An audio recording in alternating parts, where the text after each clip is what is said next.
Foxy! Thank you so much for the raid. Welcome on in, Raiders. I hope you're doing well. I'm sorry I was not available at the moment, but I was trying to finish getting everything set up and ready to go. But thank you. How are you? Welcome on in, everyone. How was your stream, Foxy? How was your stream? No. Um. So what it is, Big Cat is. It's only during certain times. So during certain times, there's so much noise on the line that it's interfering with everything else.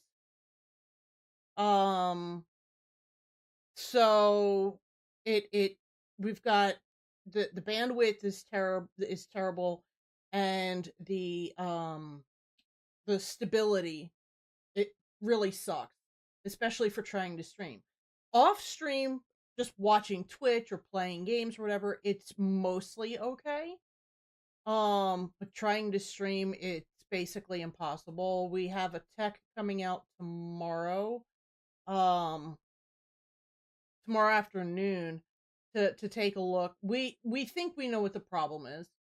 It's because we had a big storm come through a few months ago, and it knocked down a couple of power poles. Well, the power company fixed their end of it, but the internet company never came by to do their part for it, and well, yeah.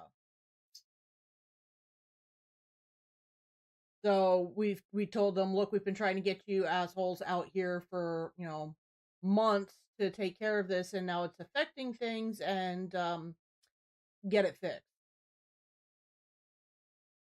But Foxy, how was your stream? How did Faz go? Dearly So beloved, basically, for your your local internet entertainment, area is it's my overloaded. pleasure to introduce to you Hell's latest arrival, Equal Kind of. Opportunity Killer, Alistair. Hi, Seven. No worries. I totally understand. Thank you, thank you, thank you. Love you. Sleep well. Sweet dreams. The ISP needs to change a few broken machines.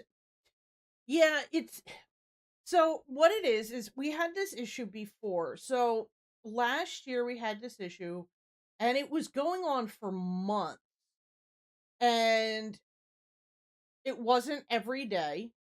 But it was often enough, especially at the end, it was often enough that we were like, look, this is an issue.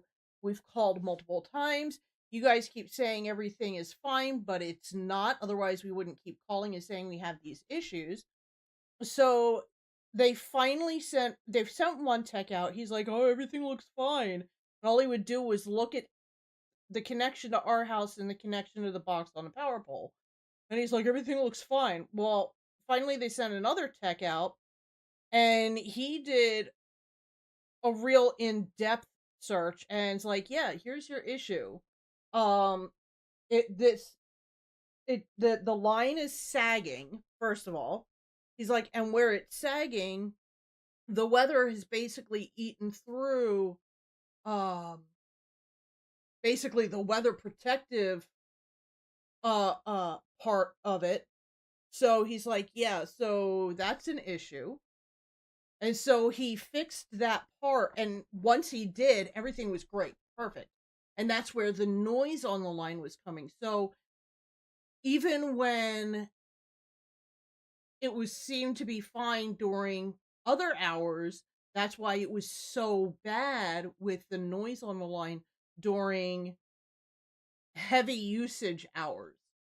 Um I did a Twitch test before I started stream to make sure that everything was golden.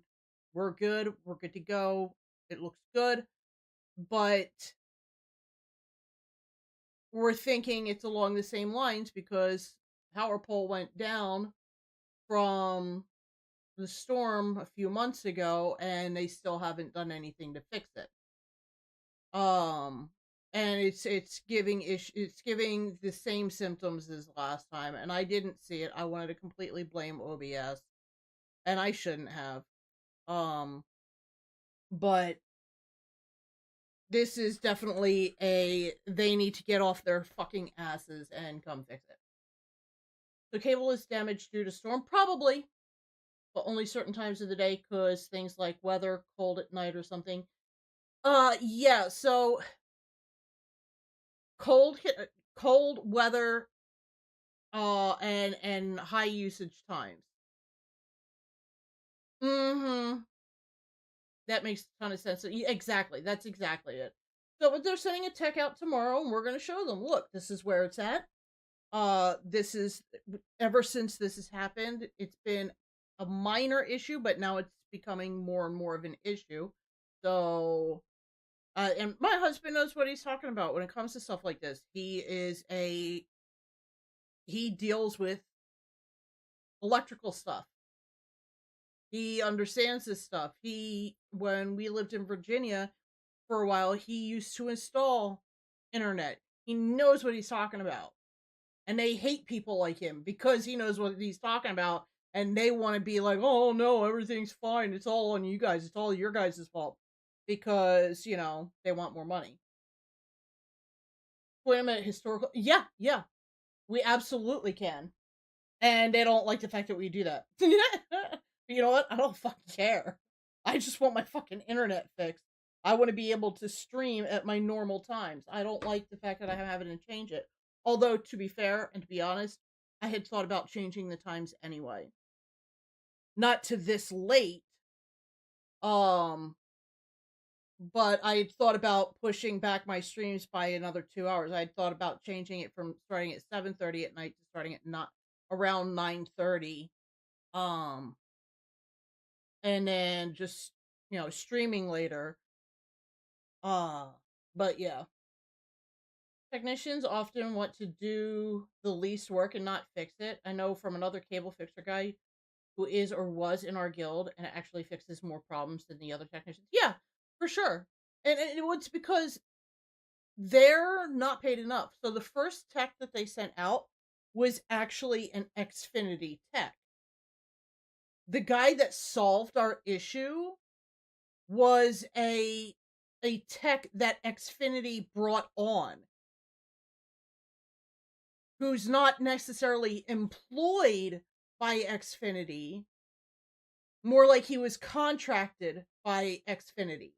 So that's why, because he was actually one that actually gave a shit. He goes above and beyond to fix people's internet despite what his company has told him. Good for him. Technician isn't just about pay per hour. It's often they give him 5 minutes to fix it or move on. Yeah, exactly. And then they often don't have any training or experience. Exactly. Exactly. And then so the guy that fixed it last time was a essentially was a contracted technician that Xfinity brought in to take a look at the problem because they were tired of dealing with us. And he was the one that actually took the time to figure everything out and be like, "Yeah, this is the issue. This is what's going on." And yeah. But despite that, I did log in last night very briefly so that way I could still feed my sky scale. Um that way, hopefully we can actually finish this up tonight. And then I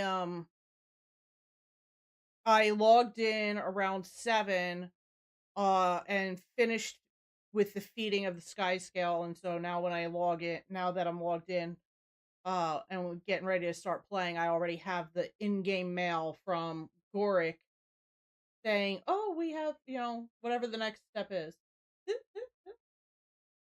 And then they don't often have any trainers experience more complicated problems. Yep. Peek behind the scenes a little at the job. It's interesting. At least one person cares. Hmm. Yeah, but I had thought about just finish my coffee. Yes, so I'm actually on my first cup of coffee for the evening. Normally I have it at 9:30 and then again around 10:30. Um but the nice thing about having pushed it back tonight is that it gave me a chance to actually get a nap in before stream. The downside to this is that means I'm going to be eating dinner. I'm going to be eating my dinner on stream. Um but dinner should only take like 3 4 minutes to microwave, and then I can eat while streaming. Um, I'm hoping they get this issue solved before Monday, because Monday is my birthday stream, and I don't know what to do. I want to play Guild Wars 2, obviously. And I have a couple of friends that are going to be joining me to teach me the ropes for Hunt Showdown. Um and I'm going to try and play Dragon Age. So stream on Monday is going to be a 12-hour stream, but I'm not sure what to do in order to uh potentially extend the length of time uh for the stream, because I was going to go up to either 18 or 24 hours. I'm not sure yet, but I don't know what to do in order to get to that point. So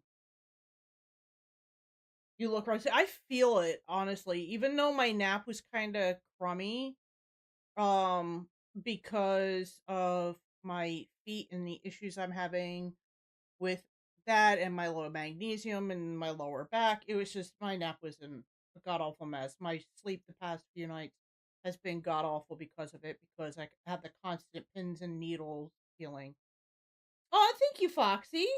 Yeah, my actual birthday is on Monday. So I will actually be streaming on my birthday. My husband is going to take off work. That reminds me, I need to text him about that while I'm thinking about it. Um, see, don't forget, that you were going to take off on my birthday.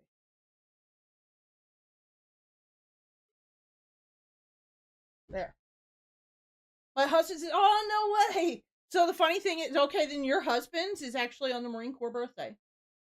Um, my husband gets 2 birthdays a year. He gets his birthday, and then he gets the Marine Corps birthday. Every Marine. Meow. Um, Butterbean, thank you so much for the follow. I appreciate it. Uh, every Marine, whether active duty or vet, uh, still celebrates the Marine Corps birthday. Uh, and they celebrate hard. Let me tell you what, they celebrate hardcore. Um, so he gets 2 birthdays, and yeah, Sunday is the Marine Corps birthday. It made it easy for me to remember because it's the day before mine. So Sunday is the Marine Corps birthday. Monday is not only my birthday, but it's also Veterans Day. Oh, thank you so much. I appreciate that. That's awesome. Thank you, Butterbean. I hope you had a great day. Or are having a great day. Don't know where in the world you are. And I mean that literally, not just like figuratively. I mean that literally. I don't know where in the world you're located. Because I get viewers from all over the place. And I really love that. I love meeting people from all over the world. So, I've got Americans, I've got Canadians, I've got friends from the UK, scattered all over the UK. I've got some from Germany, uh, Australia, New Zealand. Trying to figure out where else. I have at least one from Singapore. Got a couple from Mexico. Fail, how are you?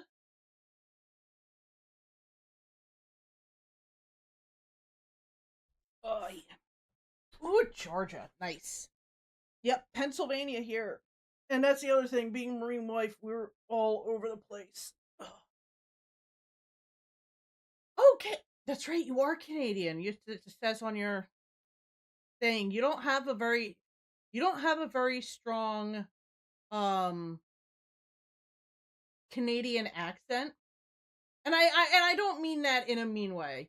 Um I because a lot of times you could tell somebody from Canada based on how strong their accent is. Um, but you don't have a very strong Canadian accent.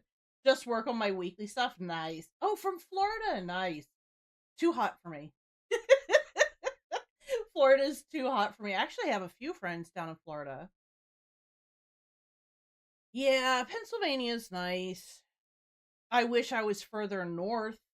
I would prefer to be further north where it's colder, much colder. I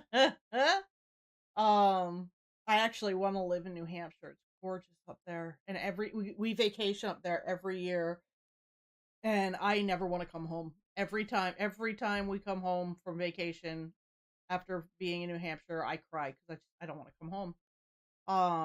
But Pennsylvania is nice. Our VA, our local VA, is really really good. To my husband, so the treatment he gets from the VA is really good. I know there's a lot of shit talk about VA locations and stuff, and there are some that actually fit the shit talking that happens, but there are some that are actually really good, and ours is really good, and that's basically one of the big things that's actually keeping us here. Instead of trying to find somewhere else to live, because the VA here is really good. There's some stuff that I will say that you will be like, "Yep, there it is." Probably definitely gets spicy here. Oh my gosh, the heat. Oh, good lord. I don't function well in the heat. I get very lethargic when it gets hot, and I just, yeah. I literally start to feel ill depending on how hot it gets. Definitely not your typical Georgia girl. I don't have a thick southern accent. That's fair. Yeah, the only downside to the southern states is that it gets so hot. I can handle the humidity. It's the heat itself though. And I've lived where it's hot and humid, and I've lived where it's hot, very hot, but very dry. My personal opinion is I would rather deal with the heat and the humidity, because at least when you're sweating, you're aware of the fact that you're sweating, because the humidity just basically keeps your sweat on you, which is a good thing because it helps cool you down some, first of all, but two, it lets you know that, hey, I'm sweating, I need to replenish and rehydrate myself. When it's a dry heat, usually that dry heat means you're dealing with triple digit summers. And when you sweat, it's so dry out, it evaporates immediately. So you don't realize you're sweating. So you don't realize you're getting dehydrated. I actually almost went to the hospital one time when we lived in Southern California, uh, because I didn't realize I was getting dehydrated because the sweat was evaporating immediately. So for me and my personal opinion, I will always pick the heat and humidity over the heat and the dryness because of that very reason. Um, I need to be in the water when it's summer. It's the only time I feel comfortable. Oh wow. Yeah, see me, I just stay indoors. I stay indoors and live in the air conditioning. Um, but dealing with the cold and dealing with like winter and snow and the colder temperatures, that's also a family trait. It runs in my family. It runs in my family on my dad's side. We're all that way. And it's so funny because I get so much hate for uh loving snow. And I get put down for it constantly. But I'm like, look, I first of all, snow is beautiful. It's peaceful, calming. I never said, and everybody complains about, well, I don't like shoveling it. Shoveling it that is horrible, and driving it. You wouldn't feel that way if you had to drive in it or if you had a shovel. I'm like, dude, who says I don't? I never said I like doing that. I'm just enjoying the actual beauty of snow for what it is. Because snow is beautiful. It's so beautifully white, and it gives an air of freshness and newness to it. And it looks, especially when it snows a good amount and it's that soft, fluffy snow, it gives that nice, it looks like a nice soft blanket. And it's beautiful. And it when it covers everything, it just gives it that air of freshness and newness and just overall beauty. And so, especially when you have Christmas decorations up and Christmas lights up and everything, and it's reflecting off that snow, oh my God, so beautiful. So for me, winter's always been my favorite. Winter's always been my favorite because of, well, the colder weather. I function better in the cold. And the snow. And Christmas has always been my favorite holiday. As a kid, of course, Christmas was my favorite because as a kid, who doesn't love opening Christmas? As an adult, I have my reasons for it, but also because I love seeing the look on people's faces when they open up their gifts and they see that they got it. You know, that to me is worth it. And then just the Christmas decorations and it's just the spirit of Christmas and the excitement that people get into and the Christmas carols and all, most of the Christmas songs that are out there. It just it gets me excited for the holiday and it gets me calm too. Especially when you combine that with the snow. I miss having those days as a kid when we had a few Christmases like that. Yeah, see?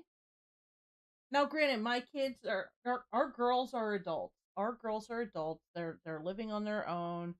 Our youngest is married. No kids yet, thank God. I'm not a grandmother yet. But they have their own lives. But I still enjoy when we get together with them and get to see the excitement on their faces when they open up their gifts and see that they got exactly what they wanted. And to Who's that me, that makes it worth Pokemon? it. That makes it absolutely worth it.